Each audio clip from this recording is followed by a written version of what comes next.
देश के गद्दारों को। याद कीजिए, जब अनुराग ठाकुर का बयान आया था तब मैंने प्राइम टाइम में इसी खतरे की तरफ इशारा किया था जिसे राम भक्त ने आज सच कर दिया। 30 जनवरी गांधी की हत्या का दिन है। मरते मरते गांधी ने हे राम कहा था। गोडसे को देशभक्त कहने वालों के बीच कोई राम भक्त आ गया। आप अपने नेताओं से आग्रह करें कि भाषा बदलें। उनकी भाषा राम भक्त जैसे युवकों को यह संकेत दे रही है, हौसला दे रही है कि गोली चलाना उनका अधिकार है। देश के गद्दारों को गोली मारो डैश डैश डैश। यह नारा सीधे सीधे भीड़ तंत्र को मान्यता देने का नारा है। जवाब में गोली मारने के नारे लगाते हुए पार्टी के कार्यकर्ता अब सामान्य कार्यकर्ता नहीं रह जाते। उनके भीतर वो खून चढ़ाया जाता है कि आप गोली मारने की बात आपके लिए बहुत सामान्य है। पुलिस जो है यहाँ पर वो कुछ करेगी नहीं। वो उस भीड़ में बदलने लगते हैं और गोली मारने को अपना अधिकार समझने लग सकते हैं। अगर वाकई किसी ने इस तरह की घटना कर दी तो उसकी जिम्मेदारी किसकी होगी? क्या भीड़ से तय होगा कि कौन गद्दार है और क्या उसे वहीं मार दिया जाएगा गोली लगी यहाँ पर एक महिला को, फिलहाल पुलिस ने उसको। जब आपको यह बताया जाता है प्रधानमंत्री के द्वारा भी कि नागरिकों के एक हिस्सों की पहचान कपड़े से करें, मजहब से करें, खुलकर उसके मोहल्लों को पाकिस्तान कहने लगें, गद्दार कहें, तो आप कहते देखते भीड़ में बदलने लगते हैं। मुमकिन है इस जहर से लैस कोई किशोर, आपके घर का बेटा, बंदूक उठा ले और हत्यारा बन जाए। मैं आपको गांधी जी की एक बात बताता हूं। 1946 के साल में इसी तरह गर्मी चढ़ने लगी थी। ठीक आज की तरह बात बात में गांधी को मुसलमान कहा जाने लगा था। मुसलमान बताकर किसी को मारने की सोच आज की नहीं है। आज तो इसे खत्म कर देनी थी। आज इसने अपना रूप बदल लिया।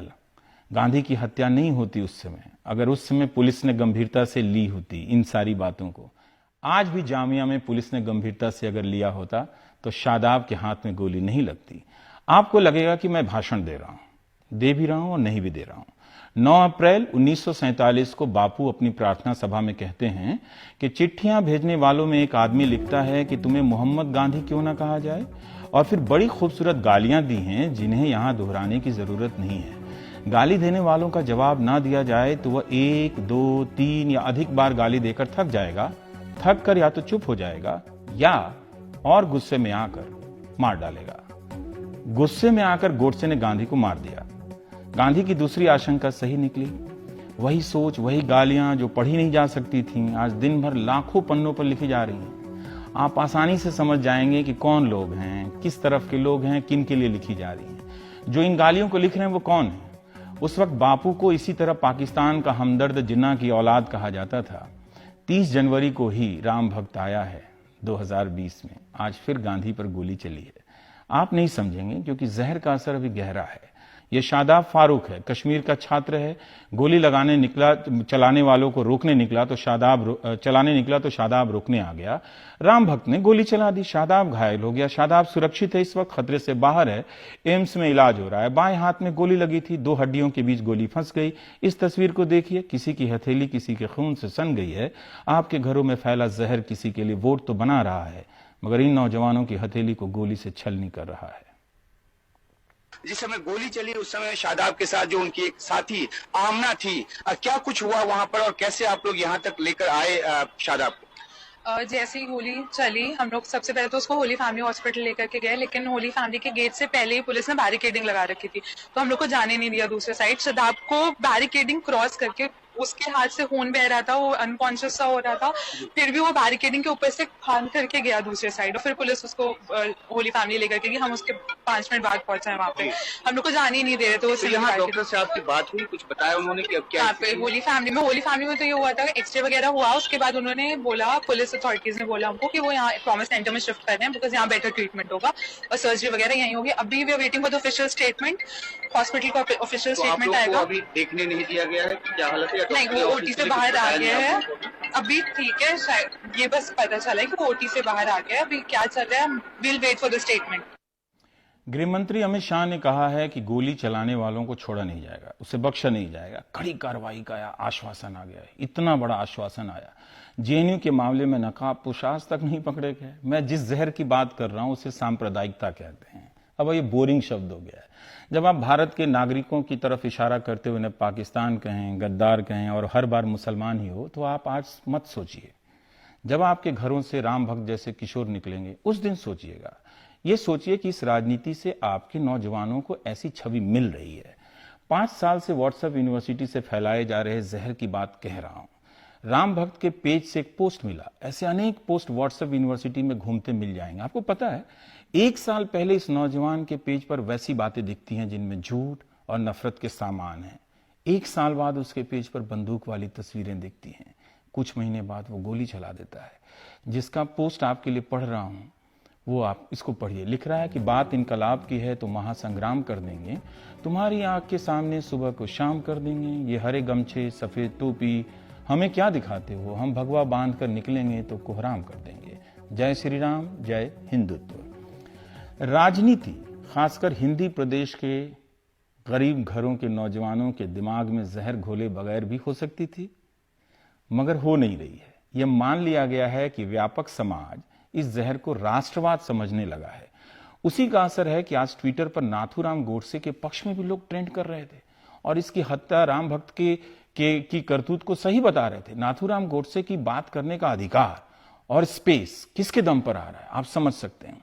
ये जानते हुए भी कि आज के दिन प्रधानमंत्री मोदी राजघाट गए हैं श्रद्धांजलि देने के लिए। देश का हर बड़ा नेता बापू को नमन करने जाता है और इनके ऑफिस में भी, प्रधानमंत्री के ऑफिस में भी अगर किसी एक की तस्वीर है तो वो गांधी की तस्वीर है। प्रधानमंत्री भले प्रज्ञा ठाकुर को पार्टी से नहीं निकाल सके, लेकिन मन से माफ ना करने की बात तो उन्होंने कही थी और इसे गंभीरता से लेना चाहिए। आधिकारिक रूप से कोई भी बापू के हत्यारे के साथ खड़ा नहीं हो सकता, हो ही नहीं सकता है। लेकिन ऐसा नहीं है कि गोडसे के साथ खड़े लोग कम हो गए हैं और ट्विटर से लेकर फेसबुक पर गोडसे के लिए 30 जनवरी और 2 अक्टूबर को ट्रेंड कराने आ जाते हैं। कहां से आते हैं? गोडसे को महान देशभक्त बनाने आ जाते हैं। ट्विटर पर उनके प्रोफाइल को देखिए, वही प्रतीक, वही नेता, वही झंडे नजर आएंगे। इन्हीं में से कोई निकलकर जामिया चला जाता है, कोई आपके घर आ जाएगा पिस्टल लेकर। क्या आप मेरी बात नहीं सुनेंगे? मुझे पता है आप नहीं सुनेंगे। 10 साल बाद जब खंडहर की वीरानी पर अफसोस करेंगे, तब उस दिन मेरे ये प्रोग्राम आप अकेले में निकालकर चुपचाप देखेंगे, रोया करेंगे। याद रखिएगा। प्राइम टाइम के शुरू में नमस्कार के बाद मेरी पहली लाइन याद कीजिए। क्या कहा था? जरूरी है कि जो हुआ है उस पर शांत स्वर में बात की जाए। आपकी दिल्ली बदल गई है, अब चीखने से कोई फायदा नहीं, देर बहुत हो गई। यहां की सड़कों पर पिस्टल लेकर घूमने वाले आ गए हैं, वोट के लिए नहीं आए हैं, वो अब आपके पड़ोस में रहने आए हैं। आप ही तो चुप थे, आप ही तो हैं जो हाँ में हाँ मिला रहे थे। इसी तरह तो 1948 तक आते आते वो शख्स अकेला हो गया जिसके साथ जिन लोगों के साथ वो 30 सालों तक अहिंसा को लेकर संघर्ष करता रहा, उन्हीं के बीच अजनबी हो गया। हिंदू और मुसलमान की सनक इस तरह से लोगों पर सवार हो गई कि लोगों ने गांधी को पहचानना छोड़ दिया। इसी दिल्ली में 1948 में 2020 में दिल्ली को बधाई, क्योंकि वो शांत रह गया। मगर नेता इस हंगामे में भी गरम जुबान में बोलते रहे। सांसद प्रवेश वर्मा केजरीवाल को आतंकवादी बोलते रहे। किसी ने यह थ्योरी मतदान से पहले चलाई है कि इस भाषा से दिल्ली बदल जाती है, वोट मिलने लगता है। लेकिन वोट सिर्फ इसी भाषा से ही क्यों मिलता है? अगर केजरीवाल दोबारा आ गया तो मादीपुर की सड़कों से मुश्किल हो जाएगा। सारी सड़कों पर ये सारे शाहीन बाग जैसे लोग सारी सड़कों को घेर लेंगे और आपका निकलना मुश्किल हो जाएगा। बच्चों को आप घर से निकलने नहीं दोगे, बहू बेटियों को निकलने नहीं दोगे, क्योंकि ये इस देश में हो चुका है। ये कश्मीर में हिंदू शरणार्थियों के साथ में जो हमारे कश्मीरी पंडित थे उनके साथ हो चुका है। आज भी हमें एक घटना सुनाई देती है कि किसी हिंदू लड़की को कोई मुसलमान उठाकर ले गया, मगर कोई उसका बिगाड़ नहीं पाता, क्योंकि ये केजरीवाल जैसे नटवरलाल, ये केजरीवाल जैसे आतंकवादी इस देश में छुपे बैठे हैं। हमें तो सोचने पर मजबूर होता है कि हम कश्मीर में पाकिस्तान के आतंकवादियों से लड़े या केजरीवाल जैसे आतंकवादियों से इस देश में लड़े। सब कुछ कुर्बान कर दिया। पिछले 5 साल जब से हम सरकार में हैं, दिल्ली के एक एक बच्चे को मैंने अपना खुद का बच्चा मान के उसके लिए अच्छी शिक्षा का इंतजाम किया। क्या इससे मैं आतंकवादी बन गया? दिल्ली के किसी भी घर में कोई भी बीमार हुआ, मैंने उसके लिए दवाइयों का, टेस्ट का, ऑपरेशन का इंतजाम किया। क्या कोई आतंकवादी ये सब करता है? दिल्ली के जितने बुजुर्ग हैं उन सब के लिए मैंने तीर्थ यात्रा का इंतजाम किया, अलग अलग जगह उनको तीर्थ यात्रा के लिए भेजा। इससे क्या मैं आतंकवादी बन गया? आदरणीय प्रवेश वर्मा को चुनाव आयोग ने फिर से कई घंटों के लिए बाहर कर दिया है प्रचार से। अब जो मैं आपसे कहने जा रहा हूं और सुनाने चाह रहा हूं, मैं चाहता हूं शांत स्वर में आप सुने थोड़ा। बिहार के गोपालगंज में एक गांव है जिगना। इस गांव के एक लोक कलाकार थे रसूल मियां, भिखारी ठाकुर की तरह लोकप्रिय और महान। रसूल मियां राम और गांधी को लेकर गाया करते थे, रचा करते थे। उनके गीतों में आजादी, चरखा, सुरा जाता था। राम का चेहरा बहुत सुंदर लिखा है रसूल मियां ने। गमकता जगमगाता है अनोखे राम का चेहरा। राम का चेहरा अब भी चमक रहा है। उसके बाद भी जब जामिया की सड़क पर लड़का बंदूक लहराने के बाद खुद को राम भक्त कह रहा था। राम इससे थोड़ी राम नहीं होते हैं, वो राम राम ही हैं। गांधी की जब हत्या हुई तब रसूल मियां कोलकाता में थे। इनके बारे में सुभाष चंद्र कुशवाहा जी ने अपनी पत्रिका लोक रंग में पाठकों तक जानकारी दी, वरना लोग भुला चुके थे। इन्हीं की लिखी हुई एक गीत को मैं आपको चंदन तिवारी की आवाज में सुनाना चाहता हूं। चंदन की आवाज गांधी के पदचाप की तरह सुनाई देती है। आप सुनिएगा उस आवाज को। भोजपुरी में है, समझना बिल्कुल आसान है। आप जानते हैं कि मेरी मातृभाषा भोजपुरी है, हिंदी नहीं है। इस गाने में रसूल मियां कहते हैं कि मेरे गांधी को किसने गोली मार दी? 3 गोली मारी। कल ही तो आजादी मिली थी, आज ही गोली मार दी। जरा सा टीवी का वॉल्यूम तेज कर दीजिए, चुप हो जाइए। आपको गांधी जाते हुए दिखाई देंगे, गोडसे आता हुआ दिखाई देगा। सुनिए। नाथूराम गोडसे देशभक्त थे, हैं और रहेंगे।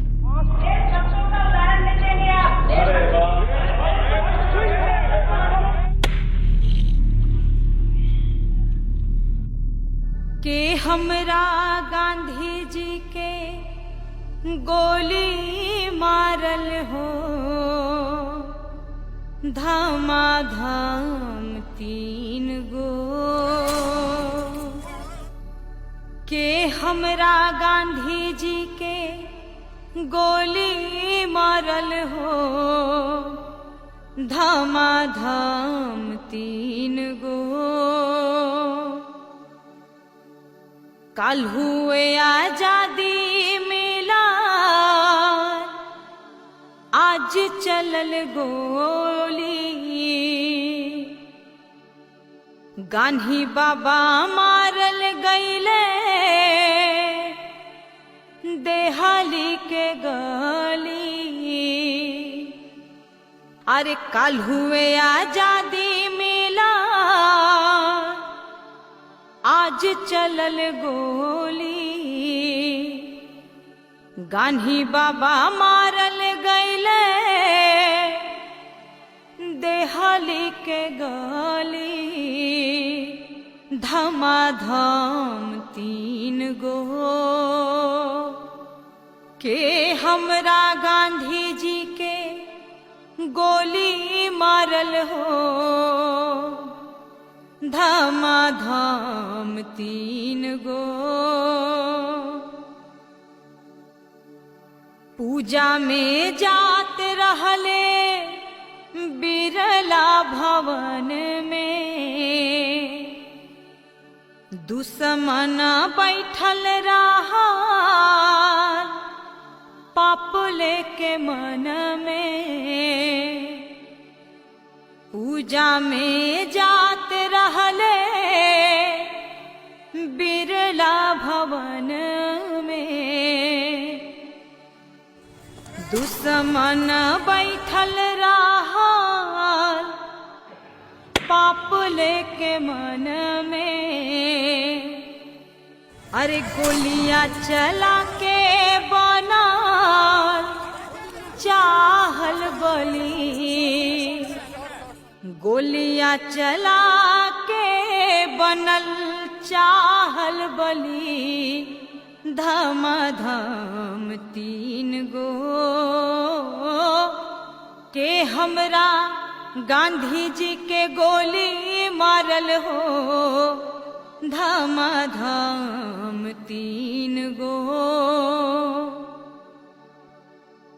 कहत रसूल सुन सबका के देके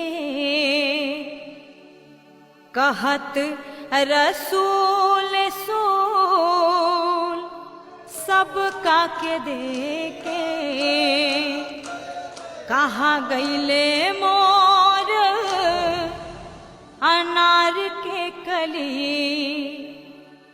धमाधम तीन गो के हमरा गांधी जी के गोली मारल हो धमाधम तीन गो के हमरा गांधी जी के गोली मारल हो धमाधम तीन गो धमाधम तीन गो धमाधम तीन गो।